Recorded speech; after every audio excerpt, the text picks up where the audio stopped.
Bismillahirrahmanirrahim. Assalamualaikum warahmatullahi wabarakatuh. Selamat siang Bapak-bapak dan Ibu, dan selamat siang juga kepada Pak dosen. Semoga kita dalam keadaan sehat dan walafiat. Dan tidak lupa pula kita ucapkan terima kasih kepada Bapak dosen kita yang terhormat, Bapak Dr. Dalvis Wandi, SEMM, yang telah memberikan kami kesempatan untuk menyampaikan materi kami yang membahas tentang pasar valuta asing. Sebelumnya kita menyampaikan materi, izinkanlah kami memperkenalkan diri dari kelompok 2, yaitunya yang terdiri dari saya sendiri, Mendra, Ibu Artika Ramedia, Ibu Giatesa Putri Era, dan Ibu Cici Isma Putri. Bus valuta asing. Pengertian bus valuta asing. Valuta asing atau forex exchange atau forex adalah mata uang asing atau alat pembayaran lainnya yang digunakan untuk melakukan atau membiayai transaksi ekonomi keuangan internasional dan yang mempunyai catatan kurs resmi pada bank sentral menurut Hamdi dalam Putong 2010. Misalnya di Singapura, dolar Singapura, Malaysia, atau uangnya ringgit, dan Amerika Serikat, US dollar. Pasar di mana transaksi valuta asing dilakukan baik antar negara maupun dalam suatu negara. Setiap kali melakukan transaksi valuta asing digunakan kurs atau nilai tukar. Dalam perdagangan pasar falas internasional, hanya mata uang yang tergolong convertible currencies yang diperdagangkan. Yang menentukan golongan convertible currencies adalah salah satunya volume perdagangan suatu negara baik secara kualitas maupun kuantitas. Prinsip ekonomi dari valuta asing. Yang pertama, pasar valuta asing adalah mekanisme di mana suatu negara dapat memperdagangkan suatu mata uang dengan mata uang negara lain. Pasar valuta asing membentuk inti dari sistem keuangan internasional, dan pasar devisa memfasilitasi konversi mata uang domestik ke mata uang asing dan sebaliknya. Dan pasar valuta asing tidak selamanya diperdagangkan dalam bentuk fisik, namun perdagangan dilaksanakan dengan bantuan perangkat telekomunikasi seperti komputer, telepon, faksimiles, telex, dan lain-lain yang secara elektronik terhubung dengan jaringan. Peserta pasar falas. Yang pertama, perusahaan.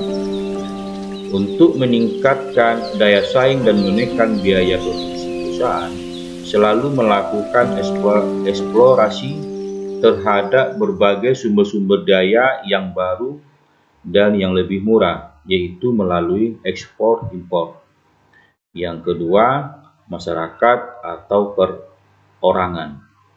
Masyarakat atau perorangan dapat melakukan transaksi valuta asing disebabkan oleh beberapa faktor, yaitu pertama, kegiatan spekulasi, yaitu dengan memanfaatkan fluktuasi pergerakan nilai valuta asing untuk memperoleh keuntungan. Faktor kedua adalah kebutuhan konsumsi pada saat berada di luar negeri. Yang ketiga, bank umum. Bank umum melakukan transaksi jual beli falas untuk berbagai keperluan, antara lain melayani nasabah yang ingin menukarkan uangnya ke dalam bentuk mata uang lain untuk memenuhi kewajibannya dalam bentuk valuta asing. Yang keempat, broker. Broker adalah perusahaan yang menjadi perantara terjadinya transaksi valuta asing. Mereka membantu kita untuk mencarikan pembeli ataupun penjual. Yang kelima, pemerintah. Pemerintah melakukan transaksi valuta asing untuk berbagai tujuan, antara lain membayar utang luar negeri, menerima pendapatan dari luar negeri yang harus ditukarkan lagi ke dalam mata uang lokal. Yang keenam, bank sentral. Di banyak negara, bank sentral adalah lembaga independen yang bertugas menstabilkan mata uang. Biasanya bank sentral melakukan jual beli valuta asing dalam rangka menstabilkan nilai tukar mata uang. 4 jenis pasar valuta asing adalah sebagai berikut. Yang pertama, pasar spot. Pasar spot adalah pasar di mana transaksi pertukaran valuta asing dilakukan untuk pertukaran yang segera, yaitu selama-lambatnya 2 hari kerja. Pasar spot menggunakan kurs spot atau kurs mata uang saat transaksi atau nilai tukar berjalan suatu valuta. Pada pasar spot menggunakan transaksi spot. Contoh, eksportir Indonesia melakukan transaksi pada tanggal 1 Juni 2009 dengan kurs 1 dolar sama dengan 6.750, maka bayarnya langsung dengan kurs tersebut dan barangnya langsung diterima oleh eksportir Indonesia. Yang kedua, pasar forward. Pasar forward adalah pasar berjangka yang mana transaksi jual beli valuta asing dilakukan untuk menyerahkan di masa yang akan datang atau penyerahan di luar area spot, dan kurs yang digunakan adalah kurs forward. Pasar forward menggunakan kontrak forward, yaitu kesepakatan yang berhubungan dengan pertukaran dua valuta yang akan dilakukan pada suatu waktu di masa yang akan datang dengan kurs tertentu yang telah disepakati sebelumnya. Transaksi perdagangan dapat dilakukan melalui telepon atau teknologi informasi tanpa harus saling bertemu. Contoh, pengusaha Indonesia mengimpor barang dari Inggris senilai GBP 1 juta yang setempo 3 bulan lagi. Kiarsor GGP, utang GGP, spot rate GBP 1 sama dengan Indonesia rupiah atau IDR 16.300. Forward rate 90 hari.